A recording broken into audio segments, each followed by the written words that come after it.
குருமன்ஸ் என்று பொதுவான பெயர்களில் அழைக்கப்படுகின்ற இந்த பழங்குடிகள் மிக பழைய வரலாறை கொண்டிருக்கக்கூடியவர்கள். இந்த குருமன்ஸ் மக்களுடைய இன்றைய சமூக சிக்கல் என்பது அவர்களுக்கு கிடைக்க வேண்டிய உரிமைகள், அவர்களுக்கான சாதி சான்றிதழ் உரிய நேரத்தில் கிடைக்காத காரணத்தினால் அவர்களுக்கு பல்வேறு உரிமைகள் மறுக்கப்படுகின்றன. அந்த சேவை மையத்தினுடைய உரிமம் ரத்து செய்யப்படும் என்று அதிகாரிகள் மிரட்டப்படுகிறார்கள். அப்புறம் இந்த அதிகாரிகளுக்கு எங்களுக்கு ஒரு கேள்வி இருக்கு. இந்த அதிகாரிகள் ஏதோ அரசர்களை போல, ராஜாவை போல அவங்க தலைக்கு மேல 4 கொம்பு முளைச்சு எப்போ நடத்திருக்கிறாங்க. பல இடங்களை பார்த்துட்டே இருக்கிறோம். அதிகார திமிரோட நடந்தால், ஊழல்வாதிகளாக இருந்தால், அவர்களுக்கான பொறுப்பை வேலையை செய்யாம இருந்தா அவங்களை பணியிடை நீக்கம் செய்வது, இடமாற்றம் செய்வது அல்லது பணியிலிருந்து நீக்குவது என்கின்ற வேலையை செய்கிறதுக்கு தான் இவர்களுக்கு பொறுப்பு இருக்கிறது.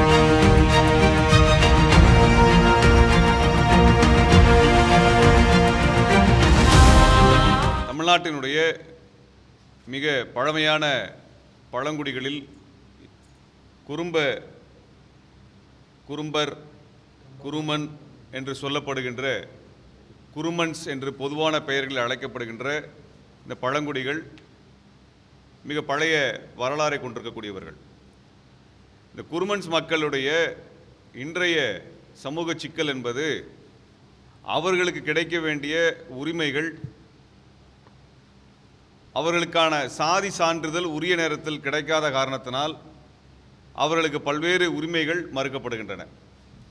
அம்மக்களுக்கு பழங்குடியினர் என்கின்ற அந்த பட்டியலிலே அவர்களுக்கான சாதி சான்றிதழை வழங்க வேண்டும் என்று 2015 அமைக்கப்பட்ட பழங்குடிகள் பற்றியான, குறிப்பாக குருமன்ஸ் பற்றிய பழங்குடிகள் பற்றியான ஆய்வுக்குழு இவர்கள் குரும்பன் எனப்படுகின்ற, குரும்பன்ஸ் என்ற பொது பெயரில் அழைக்கப்படுகின்ற பழங்குடிகள் என்பதை உறுதி செய்திருக்கிறார்கள்.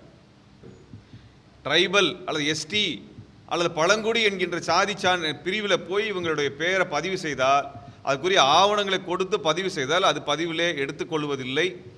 ஜாதி சான்றிதழை வழங்கக்கூடிய இந்த சேவை மையங்களிலே இந்த மக்களுக்கான சாதி சான்றிதழை பழங்குடி பட்டியலில் தருவதில்லை. அப்படி தருவதாக இருந்தால் அந்த சேவை மையத்தினுடைய உரிமம் ரத்து செய்யப்படும் என்று அதிகாரிகளால் மிரட்டப்படுகிறார்கள். இப்படிப்பட்ட ஒரு நிலை இவர்களுக்கு இருக்கிறது. பழங்குடிகள் என்கின்ற பெயருக்கு என்ற பட்டியலுக்கு பதிலாக மிக பிற்படுத்தப்பட்டோர் பட்டியலுக்குள் இவர்களை சேர்க்கிறார்கள். அதனால் இவர்களுக்கு கிடைக்க வேண்டிய பல்வேறு உரிமைகள் மறுக்கப்படுகின்றன. பழங்குடிகளுக்கென்று பல உரிமைகள் இருக்கின்றன. கல்வியிலும் வேலை வாய்ப்பிலும் இடஒதுக்கீடு இருக்குது.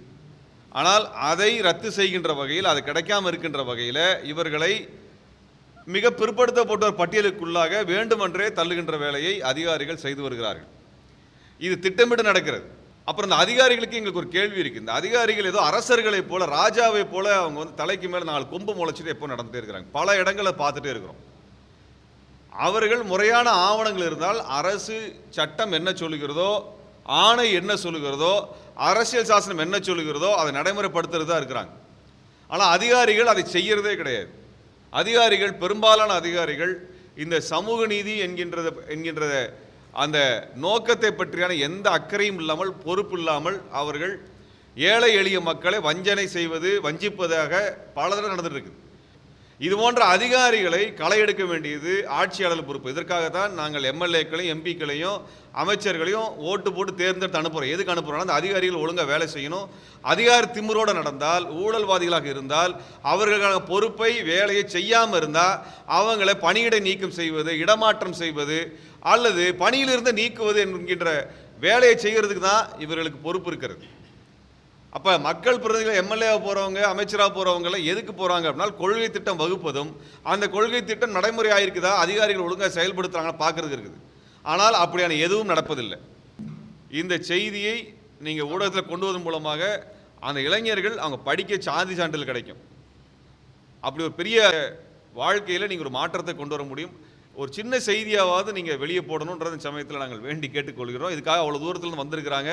இரவு முழுக்க பயணம் செய்து வந்து சேர்ந்திருக்கிறார்கள். ஜவ்வாது மலையிலிருந்து இதர பகுதியிலிருந்து வந்து சேர்ந்திருக்கிறாங்க.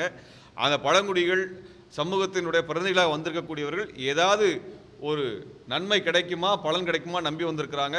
ஊடக நண்பர்கள் தயவு செய்து இந்த செய்தியை ஒரு வரி செய்தியாவது வெளியில் கொண்டு வந்து இவர்களுக்கு உதவி செய்ய வேண்டும் என்று நாங்கள் சமயத்தில் கேட்டுக்கொள்கின்றோம்.